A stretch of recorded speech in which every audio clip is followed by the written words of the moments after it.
7시 33분입니다. 사법사상 최초로 변호사가 검사를 직접 평가하겠다. 어제부터 시행하겠다고 합니다.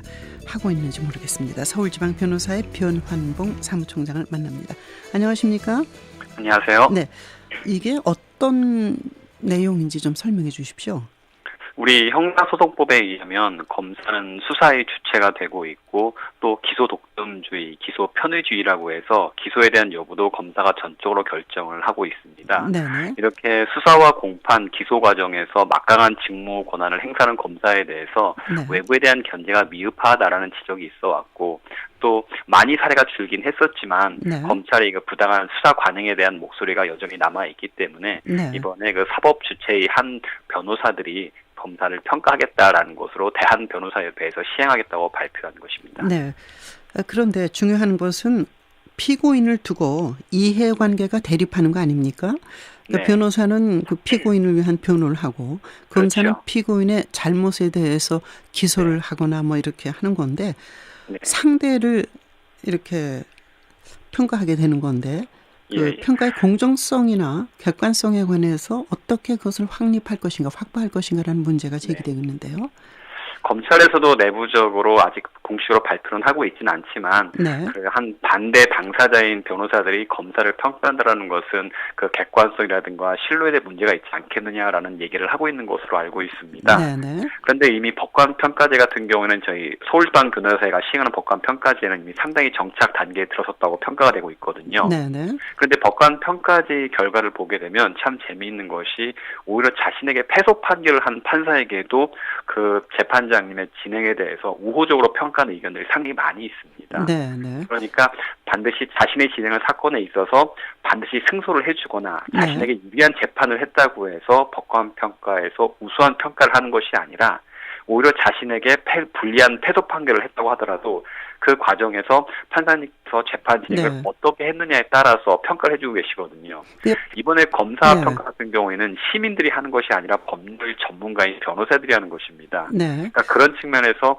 반대 당사자라고는 하더라도 기존의 법관평가와 같이 자신에게 불리한 처분을 하는 것만 두는 것이 아니라 그 검사가 네네. 자신에게 불이익한 처분을 하더라도 얼마나 공정하고 법에 맞게 네. 판단하느냐 그것을 평가하지 않을까 싶습니다. 네, 법의 전문가인 변호사의 양심을 믿으라 이런 말씀과 네, 비슷한데 그렇죠.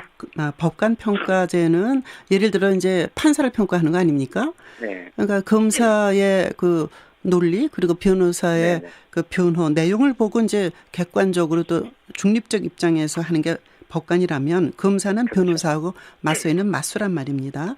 네. 그렇기 때문에 법관 평가제의 그 평가를 똑같이 검사 평가제의 효율이 있을 것이라고 원용할 수 있는가? 지금 그러면 법관 평가제가 2009년인가 그 하창우 네네, 그렇죠. 그 서울 변호사 회장이 되면서 시행한 걸로 아는데 네, 맞습니다. 전체 변호사 중에 몇 %가 법관 평가제에 참여했습니까?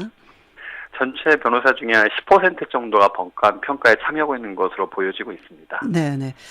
자, 그러면 이번에 검사 평가제는 어떤 항목, 어떤 내용을 평가하시겠다는 건가요?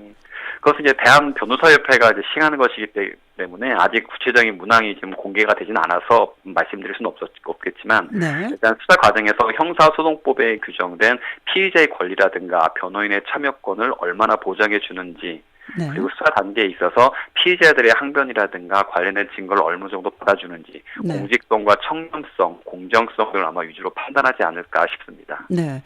피의자의 잘못을 낱낱이 드러내서 벌을 주고자 하는 검사가 얼마나 잘했나 그것을 변호하는 변호사가 평가한다는 게 사실은 쉽게 납득은 되지 않습니다. 잘하는 검사도 있고 또 못하는 검사도 분명히 있을 겁니다만은요. 예. 물론 그렇긴 합니다만 변호사들이 자신의 피의자를 변호하면서 항상 자신의 피의자인 피의자들의 이익을 위해서만 변호하지는 않습니다. 네. 사건을 판단했을 때 피의자가 변호사에게조차 거짓말을 하고 있다고 보여지거나 네. 피의자가 내세우는 항변이 전혀 상식에 맞지 않는다고 생각할 경우에는 오히려 변호인이 피의자와 개별적으로 이 사건은 자백하는 것이 좋을 것 같고 당신이 말하는 것은 내가 보기에도 납득이 되지 않으니까 네. 좀 더 사실대로 진실을 밝히는 게 나을 것 같다. 그것이 오히려 양형에 있어서 좀 더 유리한 판결을 받을 수 있다라고 설득을 하기도 합니다. 네. 그러니까 변호사들이 무작정 피의자를 무죄를 위해서만 노력하는 것은 아니기 때문에 네. 그런 측면도 좀 감안돼야 되지 않을까 싶습니다. 네, 적당한 양형 같은 것을 암시한다든지 그런다는 말씀이신데 네. 그렇게 이제 양심적인 변호사만 있겠습니까? 변호사는 뭐 알려지게 아주 좋은 변호사인지 알지만 그렇지 예. 않은 변호사에 관한 행동을 우리는 많이 봤기 때문에 예를 네. 들어서 재판 결과가 불리하게 나왔을 때 변호사들이 자기가 네. 이제 관여한 재판이 그렇다면 네. 그 검사에게 기분이 나쁠 거 아닙니까? 그래서 네. 안가품을 하는 수단으로 검사평가제가 악용될 그런 우려는 없습니까? 저희가 그 법관 평가제를 한번 예로도 말씀을 드린다면 저희가 법관 평가를 함에 있어서 한두 사람의 결과만 가지고는 그 사람을 하위 법관으로 평가하지는 않습니다. 네. 그러니까 동일한 법관에 대해서 여러 건의 일정 수 이상의 평가가 누적될 경우에만 저희가 그 의미 있는 평가로 받아들이고 있는데 네. 아마도 대한변호사협회에서도 검사 평가제를 시행을 할 때 단순히 악의적인 한두 건만으로는 평가하지는 않을 것으로 보여지고 네. 특정 검사에게 특정 수 이상의 평가가 누적되었을 때만 그것을 평가 지표로 활용하지 않을까. 그런 내부적인 이제 조사기법에 대해서는 저희도 나름대로 노하우가 있기 때문에 네. 한두 사람이 자신에게 이번에 불리한 평가를 했다고 해서 그 검사에게 아마도 바로 공개되지는 않을 것으로 보여집니다. 네. 여러 사람의 평가가 누적돼야지만 아마 결과가 네. 공표가 될 것으로 보여집니다. 그렇기 때문에 제가 질문 드리는 건 아까 법관 평가제의 경우 2009년인가 시행해 봤을 때 전체 변호사 네. 10% 정도가 참여했다면 네. 얼마나 많은 변호사가 이런 평가제에 참여하느냐 그것이 네. 굉장히 중요할 것 같아서 질문을 드리는데 예. 그러면 평가 대상이 되는 검사가 뭐 어떤 특수분에 어떻게 국한이 됩니까? 아니 전체 검사를 하게 됩니까? 전체 검사를 대상으로 하는 것이고 그 부분에 있어서는 대한변호사협회에서 아마도 조금 더 세부적인 시행 방안을 마련을 해서 시행을 하지 않을까 싶습니다. 네, 이게 1년에 한 번씩 결과를 내게 될 네, 것 그렇죠. 같습니까? 그러면 그것을 어디에 그 결과를 보내서 무엇에 그 참고해달라는 뜻으로 이걸 하시는 건가요?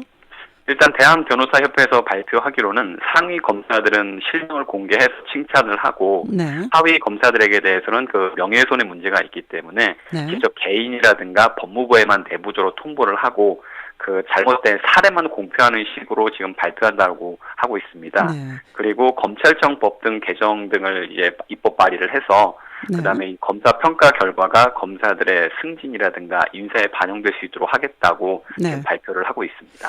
인사에 반영해 주십시오 하고 그냥 요구하는 거지 그것이 강력한 어떤 수단이나 그 의무적인 그런 거는 못 되는 거죠. 법관 어떻습니까? 평가 같은 경우에는 그 결과를 법관의 인사에 반영할 수 있도록 하는 법원 조직법이 현재 개정안이 국회에서 논의 중에 있습니다. 아, 그럼 그거와 같이 검사 평가제도 그렇죠. 그렇게 될 가능성이 높다고 보시는 거군요. 예, 그런 식으로 좀 대한변호사협회가 추진하려고 한다고 알고 있습니다. 예. 그렇군요. 그러니까 검사 평가 결과가 법무부하고 대검에 제공해서 인사 자료로 쓰이기를 희망하신다는 점 말씀이신데 네, 네. 우수 검사 명단 뭐 또 그렇지 않고 그 하위 검사 뭐 이렇게 잘못된 사례 공개. 예, 예. 사법시험 존치 법안이 20일 국회에 정식 상정됐는데 네. 여기에 대해서 법 쪽의 내부 분위기라고 그럴까 변호사 쪽에서는 어떻게 그걸 보시나요? 기존의 연수원 출신 변호사님들 뿐만 아니라 이제 한 10년, 20년 차 경력 되시는 변호사님들께서도 네. 사법시험 존치에 대해서는 좀 많은 관심들을 가지고 있으십니다. 그렇죠. 그리고 그동안에 지난 1, 2년 동안 상당히 많은 논의가 있었고 네. 또 국민들도 많은 관심을 가지고 있기 때문에 네. 국회에서 좀 더 심도 깊은 논의가 이루어져서 이에 대해서 좀 더 어떤 빠른 그 방법이 나오면 좋지 않겠느냐라는 입장들을 가지고 계십니다. 네, 아직 확정적인 건 아닌데 네, 그렇죠. 사법시험 존치가 로스쿨을 폐지하자는 의미로 되는 거 아닌가요?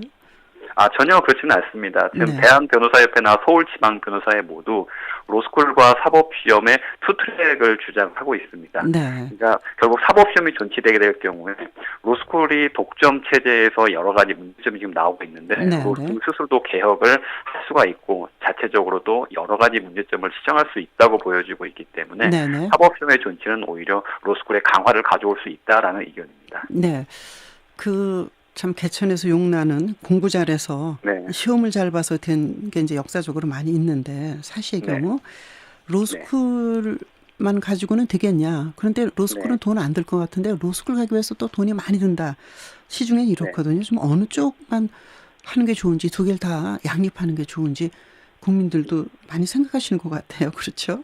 예, 로스쿨의 설립 취지 자체가 상당히 긍정적인 면이 많이 있었고, 그렇죠. 그다음 그에 부합하는 결과도 많이 뭐 일부 나오고 있는 것은 인정을 합니다. 네. 다만 그 로스쿨 제도 허점을 이용해서 그것을 이용하려고 하는 소위 음서제라든가 돈스쿨의 문제가 나오고 있기 때문에 네. 그 문제점이 여전히 시정이 되지 않고 있는 것 같습니다. 네. 그러니까 오히려 그 문제점들을 시정을 하고 로스쿨 스스로 개혁을 하고 잘못된 점을 시정하기 위해서는 네. 오히려 사업 시험이 남아 있어서 아하. 강력한 견제 장치를 하는 것이 바람직하지 않겠느냐. 네. 상호 간의 견제와 균형이 필요하지 않겠느냐라는 생각입니다. 알겠습니다. 오늘 여러 가지 말씀 잘 들었습니다. 고맙습니다. 네, 감사합니다. 네. 네. 서울지방변호사 변환봉 사무총장, 대한변호사협회가 검사평가제를 시행한다고 해서 만나봤습니다. 7시 44분입니다.